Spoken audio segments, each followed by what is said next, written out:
فأنا ناصح لإخواني بالصدع بالحق تبيض وجوههم.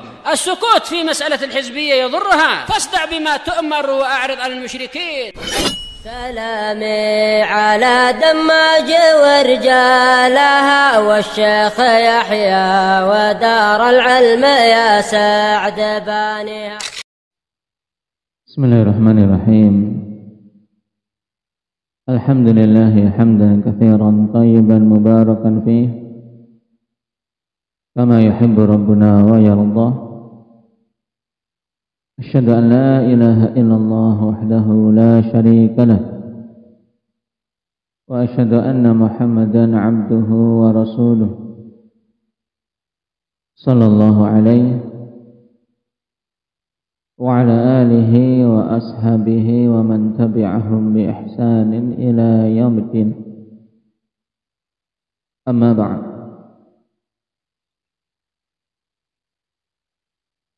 Akhwanil kiram rahimani wa rahimakumullah. Pertemuan yang lalu kita selesai dari pembahasan ringkas terkait la ilaha illallah, mulai dari makna, rukun, keutamaan, syarat-syarat, dan ditutup dengan permasalahan penting sebagai penegasan tentang masalah apakah cukup sekadar mengucapkan la ilaha illallah untuk masuk ke dalam surga, walaupun tanpa ada amalan sedikit pun, baik itu amalan hati maupun amalan anggota badan. Baik, telah kita lewati kemarin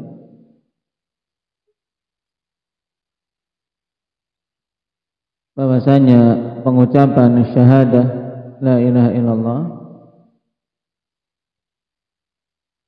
ketika diucapkan tanpa mengetahui makna dan tanpa meyakini, tanpa ada keikhlasan, tanpa ada bara'ah dari syirik, tanpa ada kejujuran, maka persaksian yang seperti ini bermanfaat atau tidak? Alhamdulillah, tidak bermanfaat sama sekali berdasarkan ijma'.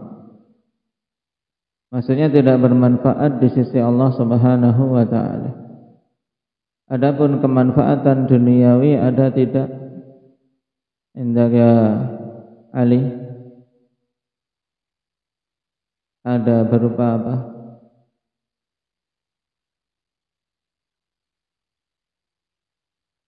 Kemanfaatan duniawi ketika dia atau seseorang berucap tapi tidak memenuhi syarat-syaratnya, apa?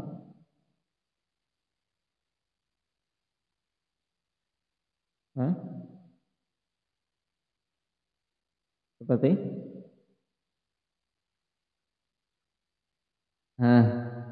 Kemanfaatannya apa? Bagi dia yang didapat ketika mengucapkan la ilaha illallah di dunia. Kalau di akhirat la ilaha illallah yang diucapkan dengan kondisi seperti tadi, tidak ada keyakinan, tidak ada ilmu tentang maknanya, tidak ada keikhlasan, itu tidak bermanfaat di sisi Allah sama sekali. Dia tetap kafir. Tapi di dunia ada manfaatnya tidak? Ada. Apa itu?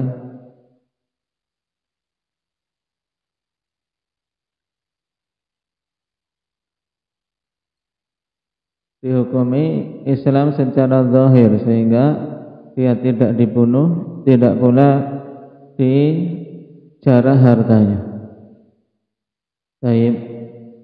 Jadi jangan sampai kita menyamakan dua perkara ini, kawan. Hukum di dunia secara zahir dan hukum di sisi Allah Subhanahu wa ta'ala secara hakikatnya. Dan yang kita bahas berkaitan dengan syurut la ilaha illallah. Ini kaitannya dengan apa? Dengan la ilaha illallah di sisi Allah Subhanahu wa ta'ala. Untuk betul-betul bisa bermanfaat kelak di hari kiamat, harus terpenuhi syarat-syaratnya. Adapun terkait hukum di dunia, yang penting seorang mengucapkan la ilaha illallah, maka seketika itu ditahan diri dari memeranginya dan dari merampas hartanya, sampai terlihat jelas dia melakukan hal-hal yang membatalkan la ilaha illallah yang diucapkannya. Sekarang kita masuk pada pembahasan syahadah yang kedua, yaitu syahadah Muhammadur Rasulullah.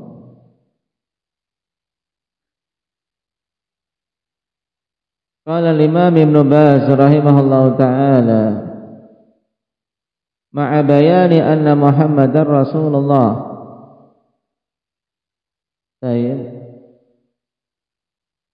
Ini atafnya kepada kalimat akhwan, yaitu bayanu arkanil Islam al-khamsah wa awwaluha wa a'zamuha syahadatu an la ilaha illallah wa anna Muhammadar Rasulullah bi syarhi ma'aniha.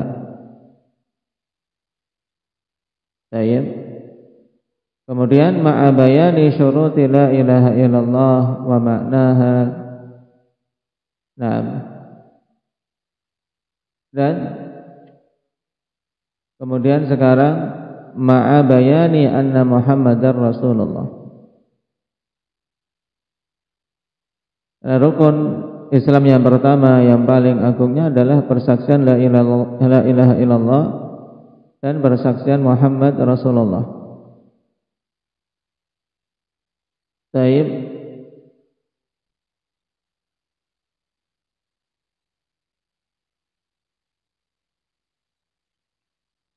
Setelah kita mengetahui hal-hal terkait la ilaha illallah, maka kita masuk pada persaksian yang kedua, penjelasan bahwasanya Muhammad Rasulullah. Wa muqtadaha tasdiquhu fima akhbar wa ta'atuhu fima amar wa ijtinabu ma naha anhu wa zajar. Wa alla yu'badallahu illa bima syara'ahu Allah azza wa jalla wa rasuluhu sallallahu alaihi wasallam. Dan konsekuensi dari persaksian Muhammad Rasulullah adalah membenarkan beliau pada semua hal-hal yang beliau kabarkan dan mentaati beliau pada semua hal yang beliau perintahkan. Yang ketiga, menjauhi semua perkara yang beliau larang dan peringatkan. Kemudian yang keempat, untuk Allah Subhanahu wa ta'ala tidak diibadahi kecuali dengan perkara yang Allah syariatkan dan Rasulnya syariatkan. Berarti intinya membenarkan kabar beliau, mentaati perintah beliau, menjauhi larangan beliau, dan beribadah dengan syariat yang beliau bawa.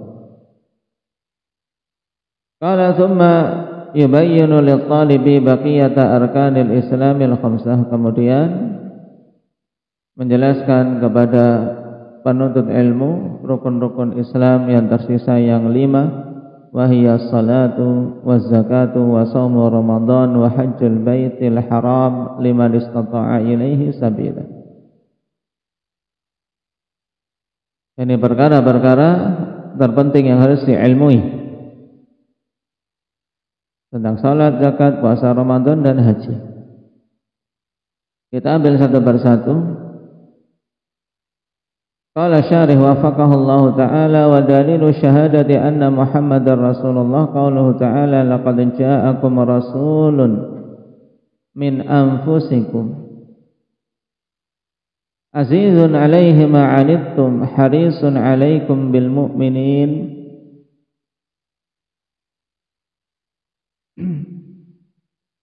harisun 'alaikum bil mu'minina raufur rahim.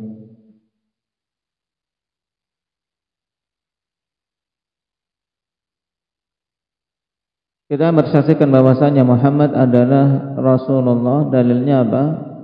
Di antaranya ayat ini, laqad ja'akum rasulun min anfusikum, telah datang kepada kalian seorang rasul dari jenis kalian, yaitu dari jenis manusia dan dari kalangan Arab. Secara khusus lagi dari Quraisy. Azizun alaihi ma'anittum, memberatkan beliau atau memberatkan dia hal-hal yang menyulitkan kalian. Nabi sallallahu alaihi wasallam ketika umat ini mengalami kesulitan, beliau merasa berat. Makanya beliau senantiasa mengupayakan agar umat ini diberi keringanan. Pada kisah Mi'rajnya Nabi sallallahu alaihi wasallam ini sangat jelas bagaimana kasih beliau terhadap umat. Tidak ingin umat ini dalam ibadah pun merasakan keberatan. Makanya ketika ada perintah 50 kali salat dalam sehari semalam, Nabi berbolak-balik menghadap Allah Subhanahu wa taala minta keringanan. Demikian pula bahkan sampai-sampai beliau meninggalkan amalan padahal beliau suka untuk melakukannya, Pak. Beliau sebenarnya suka melakukan amalan tersebut, tapi sengaja beliau tinggalkan. Kenapa? Karena khawatir ketika beliau senantiasa melakukannya akan diwajibkan atas umat ini. Contohnya seperti apa? Syukran. Nah, Nabi SAW sengaja meninggalkan untuk tidak mengimami qiyamul lail di malam Ramadan setelah beberapa hari beliau memimpinnya. Nah, sampai para sahabat menunggu. Nah, tapi Nabi sengaja tidak keluar, bukan karena perkara tersebut tidak disyariatkan, bukan, tapi karena Nabi khawatir atas umat ini nanti diwajibkan sehingga memberatkan mereka. Demikian pula contoh-contoh yang lain. Harisun alaikum bil mu'minina raufur rahim, sangat bersemangat untuk kalian bisa mendapatkan kebaikan. Tadi kalau hal-hal yang berat, hal-hal yang memberatkan beliau juga merasa berat. Nah, dan terkait hal-hal yang utama kebaikan, beliau sangat bersemangat agar didapat oleh umatnya. Dan terkait orang-orang yang beriman, beliau Raufur Rahim. Nah, sangat apa? Sangat pengasih dan penyayang. Memiliki sifat kasih sayang yang sangat besar, memiliki sifat rahmah yang besar. Di sini penegasan bahwasanya beliau Rasul. Wa yaqulul ladzina kafaru lasta mursala, wa minal adillati qauluhu ta'ala wa yaqulul ladzina kafaru lasta mursala. Orang-orang yang kafir itu mengatakan bahwasanya engkau bukanlah seorang yang diutus. Qul, katakan wahai Nabi untuk menjawab tuduhan itu, kafa billahi syahidan baini wa bainakum wa man indahu ilmul kitab. Cukuplah Allah Subhanahu wa taala sebagai saksi antara diriku dan kalian. Nah, di sini ketika orang-orang kufar tidak mau beriman bahwasanya Rasulullah sallallahu alaihi wasallam ini adalah utusan Allah Subhanahu wa taala, maka Allah Subhanahu wa taala perintahkan untuk menegaskan bahwasanya menjadi saksi tentang hal ini ya Allah Subhanahu wa taala, cukup dia sebagai saksi. Nah, tentang perselisihan antara diriku dan kalian. Nah, wa man indahu ilmul kitab, dan antara orang-orang yang memiliki ilmu tentang Alkitab. Dan ini mencakup semua ulama dari ulama-ulama ahli kitab, baik Taurat maupun Injil.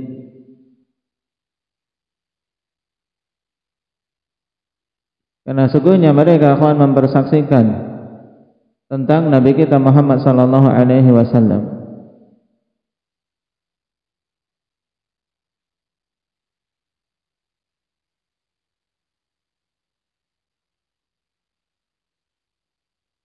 Dan telah disebutkan dalam Taurat maupun Injil kabar tentang Rasulullah sallallahu alaihi wasallam, sehingga penganutnya betul-betul mengenal Nabi kita Muhammad sallallahu alaihi wasallam seperti mengenal anak-anak mereka sendiri. Namun sebagian mereka dan bahkan ini mayoritas mereka tidak beramal dengan ilmu yang mereka miliki. Qala wa qad qarana Allah azza wa jalla ta'atahu bi ta'ati Rasul sallallahu alaihi wasallam. Pembahasan berikutnya. Baik, dan di antara di sana ada dalil yang sangat sharih yang menegaskan bahwasanya Muhammad adalah Rasulullah. Nah, lebih sharih dari dua ayat yang disebutkan di sini. Mana itu? Indaka Abdurrahman Munah.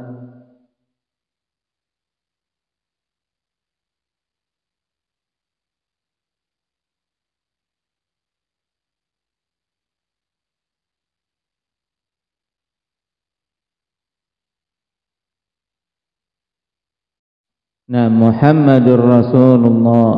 Sangat jelas. Muhammadur Rasulullah walladzina ma'ahu asyidda'u 'alal kuffari ruhama'u bainahum. Di surat apa ini? Indah Hamzah. Nah, di ayat terakhir surat Al-Fath. Muhammadur Rasulullah, Muhammad adalah utusan Allah. Dan orang-orang yang bersama beliau sifatnya asyidda'u 'alal kuffari rahama'u bainahum. Keras terhadap orang-orang kafir, tapi mereka itu rahama, saling menyayangi di antara mereka. Makanya kalau seorang kok kebalikannya, terhadap orang kafir lembek, terhadap orang kafir dia bersikap lemah lembut, mencari muka, bahkan tidak berani untuk mengatakan kafir. Tapi terkait kaum mukminin dia bersikap keras, kasar, menyakiti. Maka ini bukan sifat pengikut Nabi Muhammad sallallahu alaihi wasallam. Baik.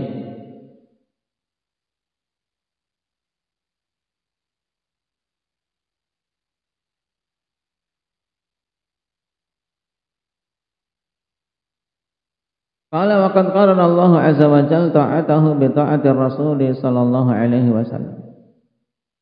Dan Allah Subhanahu wa taala telah menggandengkan ketaatan kepada Allah Subhanahu wa taala dengan ketaatan terhadap Rasul sallallahu alaihi wasallam. Kaqaulihi ta'ala ya ayyuhalladzina amanu athi'ullaha wa athi'ur rasul wa ulil amri minkum. Sekalian orang-orang yang beriman, taatlah kepada Allah dan taatlah kepada Rasul serta ulul amri di antara kalian. Perhatikan ketika menyebutkan ketaatan kepada Rasul, Allah Subhanahu wa taala ulangi perintah dengan fi'il ati'u. Ati'u Allah wa ati'ur Rasul. Ini menunjukkan bahwasanya sebagaimana taat kepada Allah adalah ketaatan yang mutlak, demikian pula ketaatan terhadap Rasul adalah ketaatan yang mutlak. Sebab apa yang Allah perintahkan itu hak, demikian pula yang Rasulullah perintahkan itu hak. Tidak ada batil sedikit pun sebab bersumber dari sumber yang sama. Perintah Allah, nah demikian pula perintah Rasul sumbernya sama, yaitu dari Allah Subhanahu wa taala. Wa ulil amri minkum, adapun perintah untuk taat kepada ulul amr diatafkan tanpa mengulangi fiilnya, menunjukkan ketaatan terhadap ulul amri, ketaatan yang sifatnya tidak mutlak, tapi ketaatan yang terbatas. Terbatas dengan apa? Terbatas pada perkara-perkara yang itu merupakan bentuk ketaatan kepada Allah dan Rasulnya. Kapan saja kok ketaatan terhadap ulul amri keluar dari bentuk taat kepada Allah dan Rasulnya, maka kita tidak diperbolehkan taat kepada ulul amri. Makanya dibatasi innamat ta'atu fil ma'ruf. Hanyalah ketaatan itu pada perkara yang ma'ruf. La ta'ata lil makhluk fi maksiatil khaliq. Tidak ada ketaatan bagi makhluk pada perkara-perkara kemaksiatan terhadap al-khaliq. Apa makna al-khaliq, Raihan?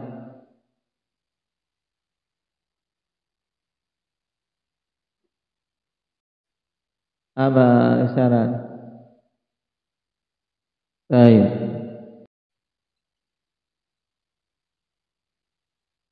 Baik. Asal ini bagus, akhwan. Qala Ibnu Abbas radhiyallahu anhuma salatu ayatin makrunatun bi salas la tuqbalu wahidatun bi ghairi qarinatiha. Disebutkan oleh Imam Az-Zahabi dalam Kitabul Kabair. Wahiyya al-awwal wa ati'u Allah wa ati'ur Rasul. Faman ata'a Allah wa lam yuti'ir Rasul sallallahu alaihi wasallam lam yuqbal minhu. Yang pertama, taatlah kepada Allah dan taatlah kepada Rasul. Sehingga siapa saja yang taat kepada Allah tapi tidak taat kepada Rasul, maka tidak akan diterima. Atsani wa aqimus salata wa atuz zakah faman shalla wa lam yuzakki lam yuqbal minhu. Ayat kedua, perintah tegakkanlah salat dan tunaikanlah zakat. Ini digandengkan. Maka siapa saja yang salat tapi tidak menunaikan zakat padahal telah sampai nisab dan haul, maka tidak akan diterima. Tayyib. Kalimat lam yuqbal minhu dibawa pada kondisi apa? Seorang yang menentang kewajiban zakat, maka jelas dia kafir, akhwan. Nah, salatnya tidak diterima. Adapun kalau dia meninggalkan zakat karena bakhil, nah, maka salatnya ibadah tersendiri. Nah, selama terpenuhi syarat-syaratnya diterima insyaallah taala. Atsalits anishkur li walidaik. Ayat yang ketiga, yang di situ digandengkan dua perkara, yaitu perintah bersyukurlah kepadaku dan kepada kedua orang tuamu. Faman syakarallaha wa lam yashkur liwalidayhi lam yuqbal minhu. Sehingga siapa saja yang bersyukur kepada Allah tapi tidak bersyukur kepada kedua orang tuanya, maka tidak akan diterima kesyukurannya kepada Allah. Nah, tidak sempurna. Kenapa? Karena dalam hadis la yashkurullah man la yashkurun nas. Tidak dikatakan bersyukur kepada Allah orang yang tidak bersyukur kepada manusia, dan manusia yang paling besar jasanya untuk kita, kawan. Sehingga dengan sebab keduanya kita terwujud di dunia adalah orang tua kita. Makanya disebutkan secara khusus di sini, digandengkan perintah bersyukur kepada Allah dengan bersyukur kepada kedua orang tua. Wa qawluhu wa muqtadaha tasdiquhu fima akhbar min akhbaril umamil madiyah awil umuril mustaqbalah. Dan konsekuensi dari la ilaha illallah ini dikumpulkan oleh beliau dalam 4 poin. Yang pertama, tasdiquhu fima akhbar, membenarkan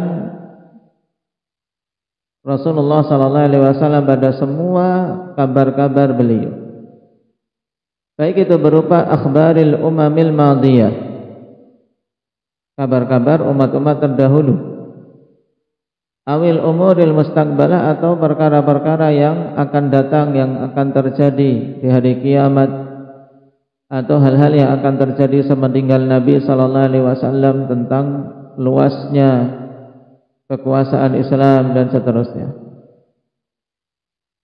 Fa ikhbaruhu haqqun musaddaq, sebab kabar-kabar beliau adalah hak dan dibenarkan. Wa tasdiquhu fima yuballighu 'anillahi azza wa jalla wa an sa'iril mughayyabati.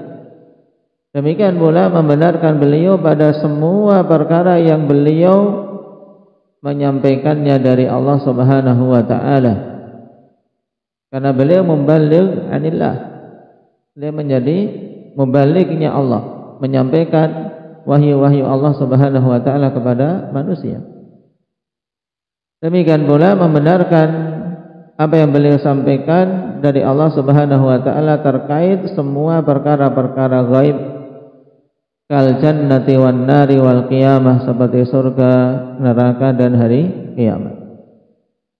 Wa ma yantiqu 'anil hawa in huwa illa wahyun yuha.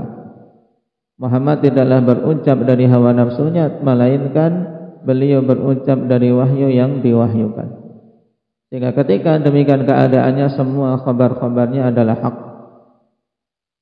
Sebagaimana ditanyakan oleh para sahabat, nah, apakah semua perkataan Nabi sallallahu alaihi wasallam itu dicatat, butuh dicatat, dihafal?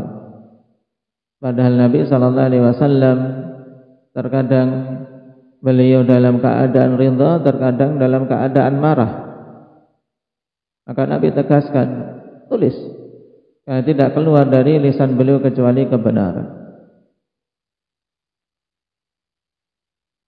Adapun poin kedua yang menjadi konsekuensi persaksian Muhammad Rasulullah, wa ta'atuhu fima amar, mentaati beliau pada semua hal yang beliau perintahkan, minal wajibati wal mustahabbat, baik berupa kewajiban-kewajiban maupun hal-hal yang disunnahkan. Kenapa? Karena hal yang disunnahkan juga diperintahkan apa? Makanya prinsip seorang sunni, prinsip ahli sunnati wal jamaah dalam menunaikan perintah, dan selama itu adalah perintah dari Rasul sallallahu alaihi wasallam, kita tunaikan. Apakah itu wajib ataupun sunnah, kita tunaikan. Sebagaimana dulu para sahabat radhiyallahu alaihim tidak pernah bertanya-tanya kepada Rasul sallallahu alaihi wasallam apakah ini wajib ataupun mustahab. Ketika tahu itu perintah Nabi, mereka tunaikan. Wa qauluhu wajtinabu ma nahaa anhu wa zajar, poin yang ketiga, menjauhi hal-hal yang beliau larang dan peringatkan. Minal muharramati wal makruhat, yang berupa keharaman-keharaman yang dilarang oleh Allah maupun hal-hal yang dimakruhkan, yang dibenci. Semuanya larangan, walaupun keharaman kalau menerjangnya seorang berdosa, sedangkan kemakruhan kalau diterjang maka tidaklah dikenai dosa. Tapi perhatikan, semuanya itu adalah hal yang diperingatkan. Makanya sepantasnya seorang muslim meninggalkannya. Dan sampai pemikiran kita seperti pemikiran awam, ketika mendengar mustahabbat muncul dalam benaknya, ditinggalkan tidak apa-apa. Memang tidak berdosa, tapi jangan prinsipnya seperti itu. Ada mustahabbat, ya kita lakukan, bersegera, bukan tidak apa-apa, ditinggalkan. Ketika ada makruhat muncul dalam benak seseorang, dilakukan, tidak mengapa. Padahal seharusnya makruhat dibenci, ya kita tinggalkan. Mustahab disukai, ya kita berusaha menunaikannya. Sesekali meninggalkannya tidak mengapa, tanpa ada kebencian terhadap sunnah tersebut. Tapi kalau terus-terusan meninggalkan perkara yang mustahab, maka ini sangat dicela. Bagaimana mengaku sebagai pengikut Nabi sallallahu alaihi wasallam kalau perkara mustahab setelah dia ketahui istihbabnya, kemudian terus-menerus dia tinggalkan dengan sengaja dalam keadaan berkesinambungan. Qauluhu wa alla yu'badallahu illa bima syara'a Allahu azza wa jalla wa rasuluh. Ini konsekuensi yang keempat. Untuk Allah tidak diibadahi kecuali dengan syariat Allah dan Rasulnya. Faman 'abadallaha bima syara'a Rasul sallallahu alaihi wasallam fa huwa muttabi'. Sehingga siapa saja beribadah kepada Allah dengan apa yang Rasul syariatkan, maka dialah muttabi', orang yang mengikuti Rasul sallallahu alaihi wasallam dengan hak. Wa man 'abadahu bima lam yashra' fa huwa mubtadi'. Adapun orang yang beribadah kepada Allah dengan hal yang tidak beliau syariatkan, maka dia adalah mubtadi', pelaku kebid'ahan. Alhamdulillah. Yahdikumullah. Wa qad takunu al-bid'atu kufran mukhrijan minal millah ka du'a'i ghairillahi wa dhabhi li ghairillah wa qad takunu maksiatan wa bid'ah. Dan kebid'ahan ini terkadang bisa berupa kekufuran yang mengeluarkan pelakunya dari agama, seperti meminta berdoa kepada selain Allah, menyembelih untuk selain Allah. Ini bid'ah sekaligus kekufuran, kesyirikan. Kenapa bid'ah? Karena dia mengaku itu ibadah, mengklaim itu ibadah, seperti minta hajat di sisi kuburan para wali. Ini kan dimasukkan dalam dalam ibadah ziarah. Ibadah ziarah, datang pakai bis, rombongan banyak-banyak, datang ke kuburan demi kuburan yang mereka anggap wali, mereka anggap berbarokah, minta hajat kepada penghuni kubur yang tidak bisa berbuat apa-apa lagi, minta hajatnya. Ini bid'ah sekaligus kekufuran, kesyirikan.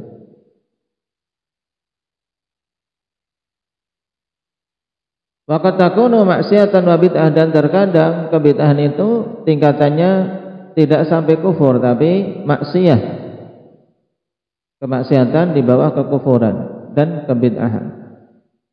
Mithlul ihtifal bil maulidin nabawi wa ghairi dzalik, seperti peringatan kelahiran Nabi sallallahu alaihi wasallam dan yang lainnya dari kebid'ahan-kebid'ahan yang banyak. Di sini isyarat tentang jenis bid'ah terbagi menjadi dua, ikhwan, bid'ah mukaffirah dan bid'ah ghairu mukaffirah, atau yang diungkapkan dengan bid'ah mufassiqah.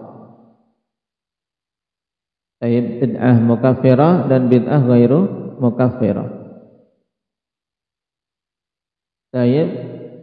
Yang masing-masingnya kalau dari sisi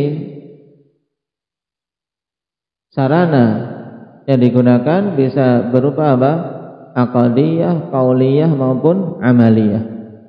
Bisa berupa akidah, bisa ucapan, bisa juga amalan. Dan semua kebid'ahan sesat. Sebagaimana Nabi sallallahu alaihi wasallam telah tegaskan, kullu bid'atin dhalalah.